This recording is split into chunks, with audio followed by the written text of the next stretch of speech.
Ok, on se retrouve avec Luce Anne Berger. Bonjour. Bonjour Jean-Philippe, pour un deuxième cas pratique. Exactement, un deuxième cas pratique, parce que je trouve que c'est important de parler à nos auditeurs, auditrices, de cas pratiques pour que les gens puissent se rendre compte, en fait. Donc, tu nous as parlé d'un premier cas pratique d'un de tes anciens élèves qui était sous Ritaline, TDAH, que tu as accompagné, qui aujourd'hui va être un gendarme et qui continue à venir te voir et qui continue à t'appeler maîtresse. Et je trouve ça tellement beau. Je trouve que instit maîtresse, je fais une petite aparté, c'est des métiers qui sont tellement beaux. Moi, des souvenirs, j'ai des instituteurs qui m'ont marqué en positif. Alors, il y en a qui c'était aussi en négatif, mais ceux qui m'ont marqué en positif, mais il y a une relation de cœur, j'ai envie de dire, une relation d'amour qui est tellement belle.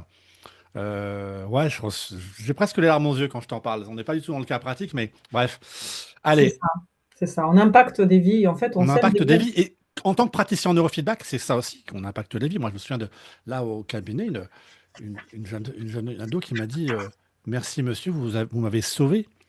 Et c'est vrai que il y a aussi cette reconnaissance du cœur, cette nourriture du cœur. Est-ce qu'on peut la quantifier? Mais on part complètement pas du tout dans le cas pratique, donc Non, je vais me taire, parce qu'on n'est voilà. plus du tout dans le sujet, et c'est moi qui fais les digressions, et ça, c'est pas bien.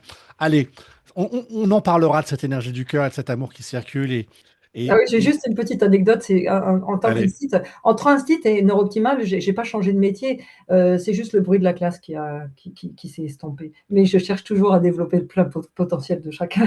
waouh, super, super. Voilà. Alors le deuxième cas pratique, eh bien, là, je vais parler d'une adulte, eh bien, qui était venue avec plein de problématiques de poids. Elle avait vraiment beaucoup de poids à perdre et elle était allergique à tout, donc c'était compliqué. Elle ne pouvait rien manger.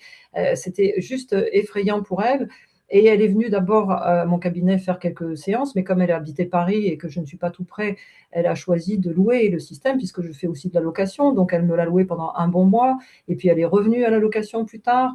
Et je ne l'ai plus jamais revue en cabinet, mais subtilement, elle a mis en place plein voilà, elle s'est occupée d'elle, elle a pris le temps de se respecter. Et aujourd'hui, eh bien, elle m'a dit qu'elle avait perdu 25 kilos. Bien sûr, Waouh. en étant accompagnée, je ne Hmm, sais pas exactement ce qu'elle a fait, mais c'est ça l'élément déclencheur. hmm. Et Tu veux dire vraiment, qu'en ayant travaillé sur la régulation de son cerveau, ouais. ça lui a permis d'enclencher tout un mécanisme, de prendre soin de soi et de se réguler globalement jusqu'à son poids. Bien sûr, j'ai une autre amie, c'était une compulsion alimentaire, c'est la même chose. Et la première fois qu'elle était venue, j'avais dit alors, elle m'a dit ça m'a rien fait ton truc. Je lui ai dit ah bon? Eh bien reviens. Elle me dit ben non je peux pas. Je lui ai dit mais pourquoi tu peux pas revenir? Mais parce que j'ai rendez-vous là, j'ai rendez-vous chez l'ostéopathe. Ben, je lui ai dit dis donc, depuis que je te connais, c'est la première fois que tu prends des rendez-vous comme ça pour Mhm. toi. Ça serait pas le neurofeedback? Et elle a arrêté sa compulsion alimentaire aussi après une quinzaine de séances.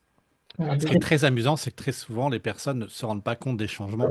tout à Et fait. c'est le rôle de nous, des traîneurs, de l'accompagner dans, mais regarde, ah oui, et ben regarde, c'est la plasticité de ton cerveau, tu es en train de modifier ton comportement, ah oui. Et ça, c'est quand même assez drôle parce que comme on est à l'intérieur, de même, les gens ne se rendent pas compte des changements, Non, mais c'est souvent. ça qui est chouette, c'est qu'en fait, on va planter des graines. Les gens, ils sauront même plus quelle est la main qui les a semées, Mm, mm, mais mm. elles auront poussé. Ce qui compte, c'est qu'il y a un beau jardin fleuri. Tout à fait. Et nous, on lâche notre ego en tant que trainer. Exactement, c'est ça. Ça. C'est la Ça même ne chose. nous appartient pas, en fait. C'est pas nous qui faisons. C'est vrai que c'est quelque chose, il faudrait qu'on en parle aussi de ça. C'est le fait que on n'est pas en train d'intervenir. Et moi, en tant que thérapeute, parce que en tant que naturo, souvent, j'étais le naturopathe qui fait, qui sait, etc., le sachant. Et là, avec le neurofeedback, c'est complètement différent. On laisse émerger le champ du possible. Tout à fait. Tout à fait. J'aurai une petite phrase pour bien plus tard. Voilà Très pour mon bien. deuxième exemple. Ok, on se retrouve pour un prochain cas pratique.